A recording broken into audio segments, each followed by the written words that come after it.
እነዚህ በሰሜናዊ ታይላንድ የሚኖሩ በዓለማችን በጣም ረጃጅም አንገት ያላቸው የካያን ጎሳ አባል የሆኑ ሴቶች ናቸው። የዚህ ጎሳ አባል የሆኑ እንስቶች ቁጥር 1 የውበት መገለጫቸው አንገታቸው ነው።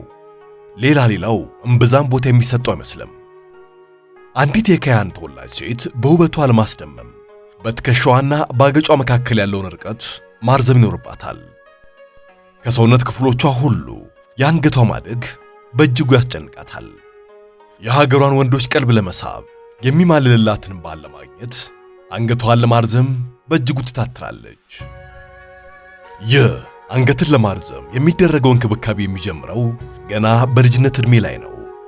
አንዲት ሴት ተወልዳ 5 ዓመት ሲሞላት በመዳብ ሽቦ አንገቷ እንዲጠቀለል ይደረጋል። ለዓይን የሚማርክ መዳብ ዋነኛ ተግባሩ ግን ለጌጥ ሳይሆን አንገትን ለማስረዘም ነው። በአንገታቸው ላይ የሚደረገው የመዳብ ሽቦ ጥቅልም መጠኑ ከ10 ዓመታቸው ጀምሮ በየዓመቱ እየተጨመረበት ይሄዳል። ይህ የሁሉም የጎሳው አባል የሆኑ ሴቶች የዕለት ተዕለት ተግባር ነው። አንዲት የጎሳው ተወላጅ የሆነች እንስት አንገቷ መለሎ ነው የሚባለው እስከ 38 ሴንቲሜትርና ከዛ በላይ ሲረዝምላት ነው። በዚህ መጠን አንገቴ ይርዘምልኝ የሚለው ደግሞ የሁሉም ሴቶች ምኞት ነው። በዚያ መንደር አንገት እንደ ሂውማን ሄር ፀጉር የሚቀጥል ቢሆን ብዙዎችን ከድካም አትርፎ እፎይታን የሚያጎናጽፍም ይመስላል። የካያን ሴቶች በአንገታቸው ላይ ያለውን የመዳብ ጥምል ቀን በቀን ያጥቡታል። ይህም መዳቡ ሁል ጊዜ እንዲያንጸባርቅና እንዲያብረቀርቅ ያግዘዋል። ይሄ ጌጥም አንገት ማራዘሚያም ሆኖ የሚያገለግለው መዳብ ዕድሜ ዘመኑን ሁሉ ከሴቶች አንገት ላይ ሊወልቅ አይችልም። ገላቸውንም ሲታጠቡም አይለያቸውም። ሴቶቹ በሕይወት ዘመናቸው አንገታቸውን ከመዳቡ ጥምል የሚለዩት ባል ሲያገቡ፣ ልጆች ሲወልዱና ሕይወታቸው ሲያልፍ ብቻ ነው። ይህ እነርሱ ለትልቅ ዓላማ የሚጠቀልሉት መዳብ የብዙ ቱሪስቶችን ቀልብ ለመሳብ ምክንያት ሆኖላቸዋል። በየቀኑም በመቶዎች የሚቆጠሩ ቱሪስቶች እነዚህን ባለመለሎ አንገት ባለመዳብ ሴቶች ይጎበኟቸዋል።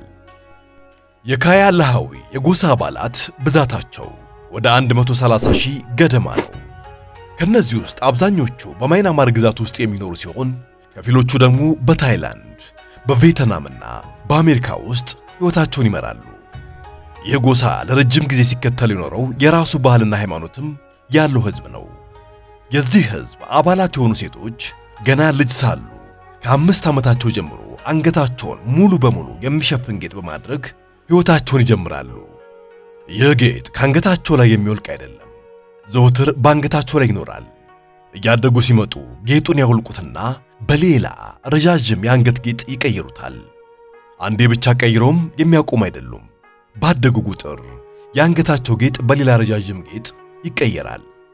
ይህ ዕድሜ ልካቸውን በአንገታቸው ላይ የሚያኖር ጌጥም አንገታቸውን ባልተለመደ መልኩ ረዥም እንዲሆን ያስችልላቸዋል። አሁን ላይ አዲሱ የዚህ ጎሳ ትውልዶች በተለያዩ ምክንያቶች የተነሳ ይህንን የአንገት ጌጥ ባህልን በመቃወም ላይ ሲሆኑ፣ ሁሉም ባይሆኑም በፊት ሲያደርጉ የነበሩትም በማውለቅ ላይ ይገኛሉ። ሆኖም ግን ሂደቱ ለነርሱ በጣም ከባድ ነው። ለበርካታ ዓመታት አንገታቸው ላይ በመኖሩ የተነሳ የአንገት ጌጡን እንደ ሰውነታቸው አንድ አካል ነው የሚቆጥሩት። በዚህም ምክንያት ከአንገታቸው የጌጡ መለየት ልክ የአካላቸውን አንድ ክፍልን እንዳጡ እንዲቆጥሩ ያደርጋቸዋል፣ ይጨንቃቸዋል። ምቾት ፈጽሞም አይሰማቸውም። በአንገታቸው ላይ ለዓመታት በመኖሩም የተነሳ የአንገታቸውን የቆዳ ቀለምም ቀይሮታል። አሁንም ቢሆን ከባህላችን ዝንፍ አንልም ያሉ የጎሳው ሴት አባላት በተለይም በዕድሜ የገፉትና ጠና ያሉት የአንገት ጌጡን ማውለቅ አይፈልጉም። እስከ ዛሬም ድረስ በአንገታቸው ላይ እንዳኖሩት ይገኛሉ። የማህበረሰቡን ባህል ያጠኑ ምሁራን እንደሚሉት የአንገት ጌጡን በአንገት ላይ የማኖር ምክንያት ጋር በተያያዘ የተለያዩ አስተያየቶችን ይለግሳሉ።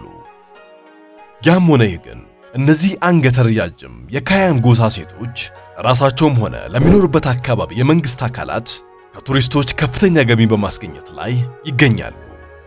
ካያን የቀይ ካረን ወይንም የካሬን ሕዝብ ንዑስ ቡድን የቲቤቱ ቡርማን ማይናማር ውስጥ የሚገኝ አነስተኛ ጎሳ ነው። በአፈ ታሪካቸው መሰረትም ካያውያን በደማሶ ዙሪያ በካያ ግዛት የሰፈሩት በ739 ኤዲ ነው። ዛሬም በሎይካውና ታንዳንግ እንዲሁም በደቡብ ፓሻን ግዛትና በፒንማና ከተማ ውስጥ በስፋት ይኖራሉ። የጎሳው አባላት የሆኑ ሴቶች ከሌላው የሚለዩበት የራሳቸው የሆነ ያለባበስና የመዋቢያ ሥርዓትም እንዳላቸው ይነገራል። የረጃጅም አንገት ባለቤት የሆኑ የካያን ሴቶች የዓለማችን ቁጥር 1 የመለሎ አንገት ባለቤቶችም እንደሆነ ይመሰከርላቸዋል። ይህ ወግማር ነው። ሁሉም የራሱ ታሪክ አለው።